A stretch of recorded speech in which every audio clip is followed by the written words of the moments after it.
Alright friends, Brother Rob with you. I want to talk, this video by the way is for Christians and Christians only. Now of course if you're not a Christian, well it's probably still applied to generically anyways, because it's something that's important for all people from all walks of life irrespective of worldview, but I'm going to address this to Christians. So again, if you're not a Christian and you want to chime in on it or watch it, of course this is a public video, so feel free.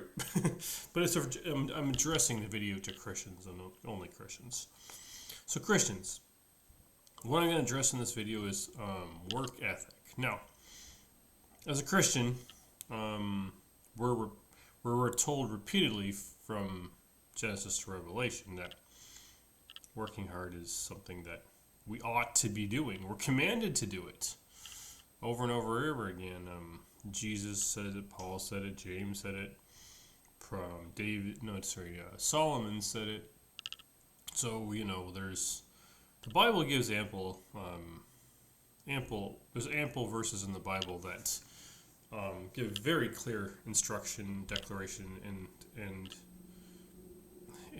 so instruction and declaration, and instead of it commands, like working hard is very important for the body of Christ, for Christians individually and collectively. And I'm a very hard-working person. I mean, part of it's just my ancestry. I mean, my parents worked their asses off. They just retired, literally this year, in January.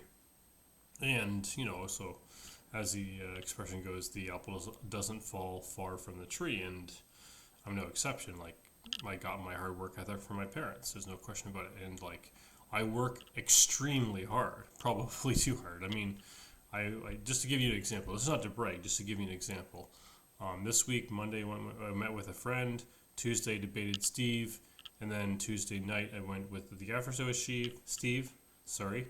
And then on Wednesday, I debated Jackson Wheat, and then also went on the after show with them for a while. Thursday, I went on guest as with Gary from at FTW_crosstalk, and then Friday I went to meet with a friend of mine who's been living in Canada for about 20 years now. On Friday afternoon, Friday evening, had a video chat, short video chat with a couple Mormons that I know personally. And then Friday evening, I went to have a video chat with Aaron Ra on his channel.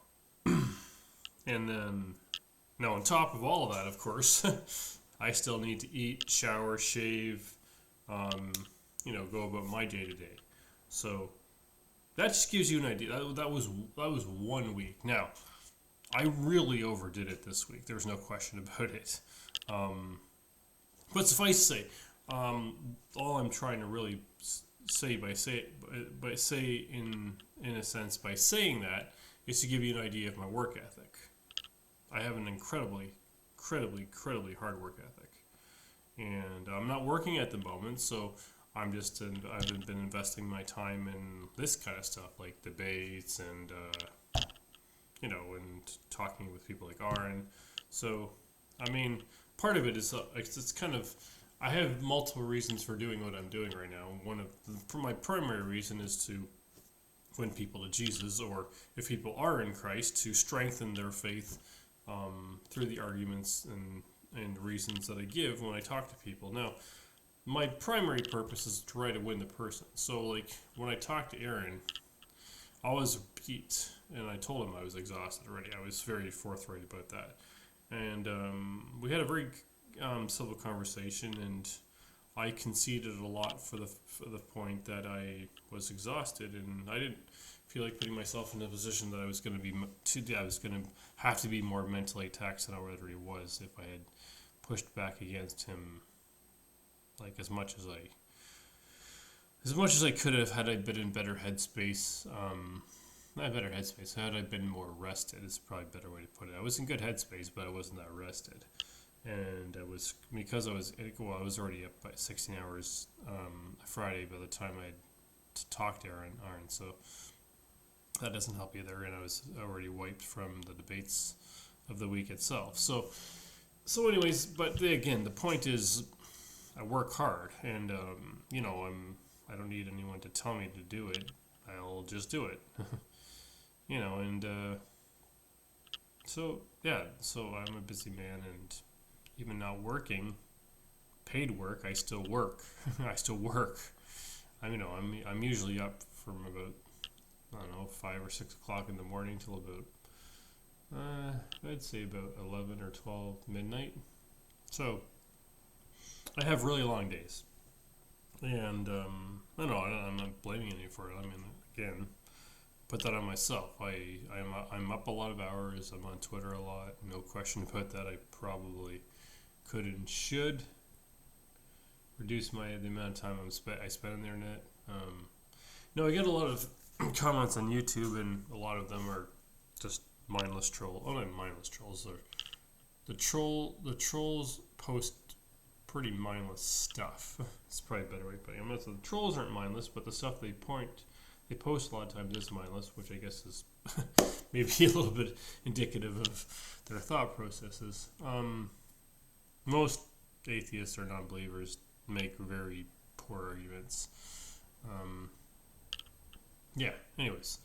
So, so it's important that we work hard. And one of the reasons is that people won't take you seriously. I'm a Christian. I wouldn't even take you seriously if you're working with me and, like, say, at a line, or you're working with me at a different company or both, and you don't pull your weight. It doesn't fly with me, man. You gotta work with me. You gotta work hard. You gotta pull your weight.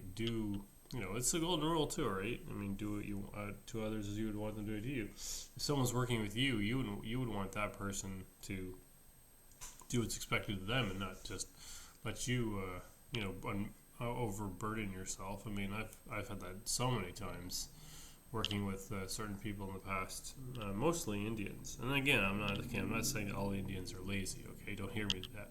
But the ones that I worked with, for the most part, at least 90% or more, were really lazy, young Indian men.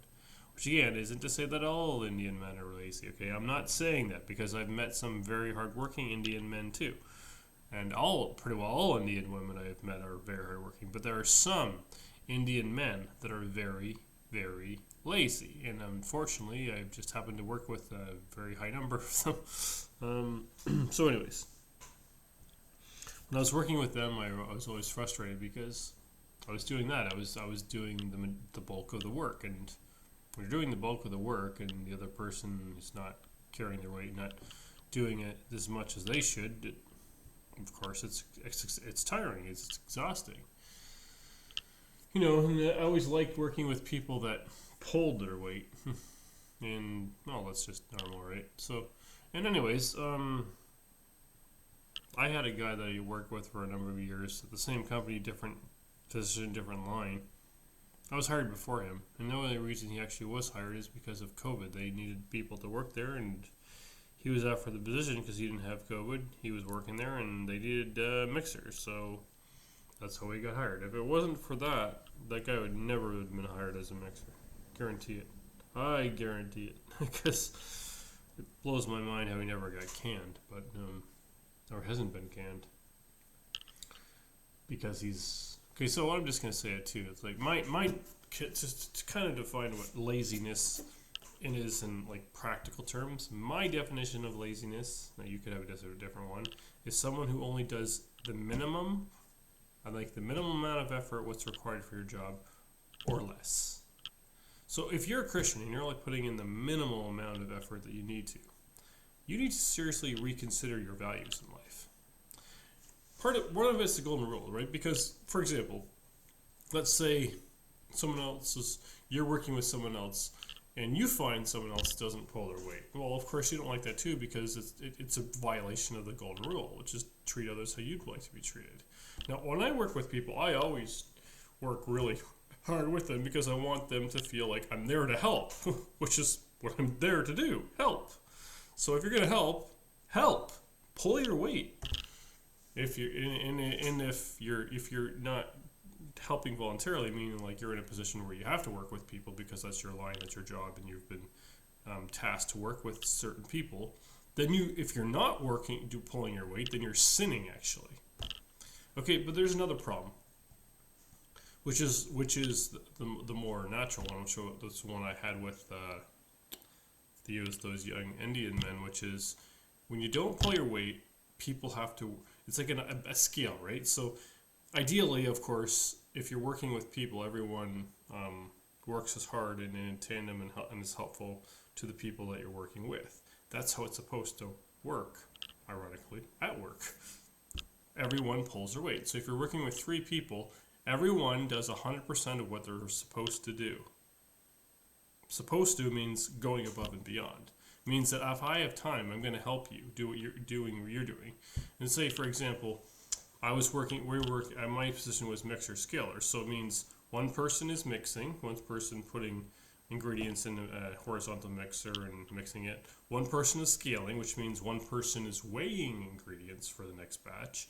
And one person is doing the general labor, which means one person is doing the paperwork, taking the temperature for the dough, and using a machine to pull bins in and out of the mixing area to the resting room, being that when the mix is complete and the mix gets dumped into the bin gets temperature, recorded. There's a plastic sheet that goes over the bin. Take an electric walkie, and then you take that full bin of dough to the resting room, grab another empty one, and then get the empty one ready for the dough that's going to be coming for the next batch. So that's the general labor. Again, the scaling is just what it sounds like. Someone who weighs the ingredients for the batch. And then you get the mixer, which is pretty much exactly what it sounds like. Someone who puts the ingredients in the horizontal mixer, closes it, it mixes. Alright, so there's a couple steps in there, but for the sake of this video, I don't need to get into all the steps because you don't need to know them all, and I've explained it as much as you need to be here to explain. But so but the thing is, I'm only saying that to give you an example of what the work I used to do. The only reason I'm not doing that job now is because I just live too far away, and I can't afford to live in the city, that being Toronto. Being a single man, well, I could, but it'd be very, very difficult. I'd just be scraping by, and I don't want to be scraping by. So anyways, So ideally, when it comes to a job like the one I'm only describing so you get an idea of what I was doing. So, now we were mixing ingredients for naan bread, the Indian flat round bread, right? That's the product we were making. So you have one guy mixing. So when the guy who's not mixing has time, that the guy who's mixing should be helping the scaler.